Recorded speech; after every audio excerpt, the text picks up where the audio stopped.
For today's video mga idol ay magluluto tayo ng adobong kangkong o sa Bisaya ay apan-apan mga idol. Let's go. Ito na mga idol yung ating kangkong. Nahugasan na natin yan at nahimay-himay na natin. At ito lang ang kanyang mga sahog mga idol. Yan yung sibuyas at bawang. Yan, igisa lang natin yan. At sasamahan na rin natin yung mga idol ng bagoong na alamang bagoong mga idol. At yan lang idol yung ating bagoong. Ito, yung bagoong alamang na sa Bisaya yung ginamos na kuan. Yung binayo na ginamos na alamang. Pinatuyo muna yun siya.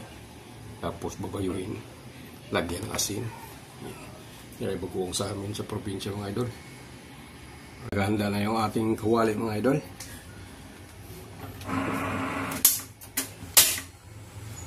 Yan, maglagay lang tayo ng konting mantika. Saan ba yung ating mantika? Yun. Yung ating mantika. Konting mantika. Yan, ayun.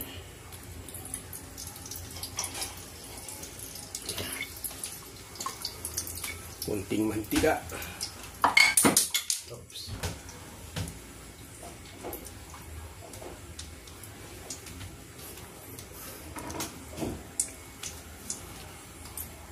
Mga idol, kumulo na yung ating mantika. Ilagay na natin itong ating bawang.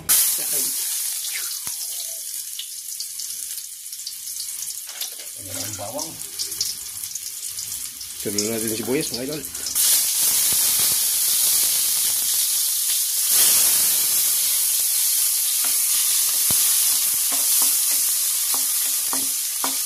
Ilagay na natin kamatis.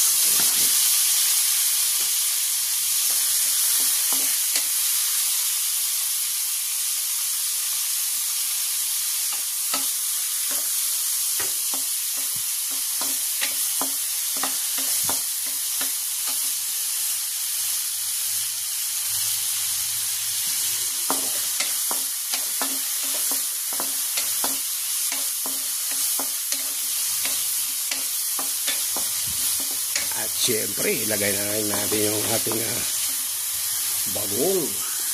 Ito na yung ating bagoong, mga idol. Nilusaw ko na yan sa suka. Yan. At pinatigas yan mga idol. Bloke-bloke yung ano natin. Bagoong. Bagoong alamang. Yan. Igisa na natin dito yan. Ganun lang kasimple mga idol.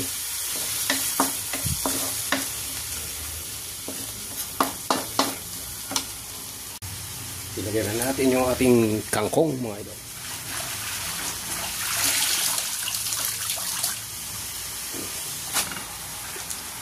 Isang damukal na kangkong.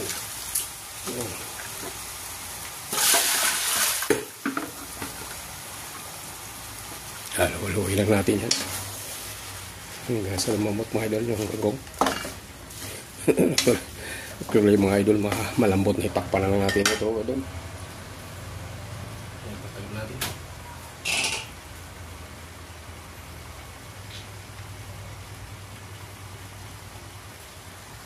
At maglagay din tayo mga idol ng magic sarap. Yan, magic sarap idol. Magic sarap. Baga naman. Tak tak tak. Yan.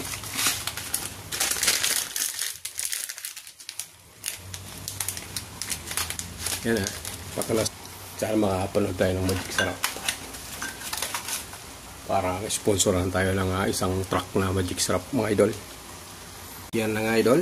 Luto na yung ating pagdagdag lang tayo ng konting suka idol. Suka.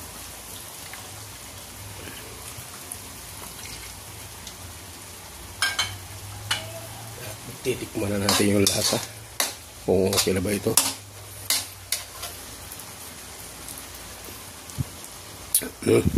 Sarap. Idol. Ito na idol. Ito na yung ating adobong kangkong or sa Bisaya ay apan-apan mga idol. Yan mga idol. Isalin na natin dito sa plato.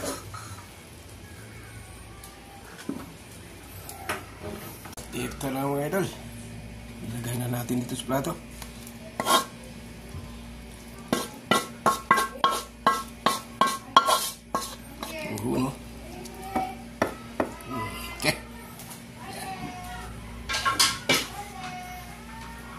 Oh, yan na yung ating adobong kangkong panapan sa Bisaya, mga idol.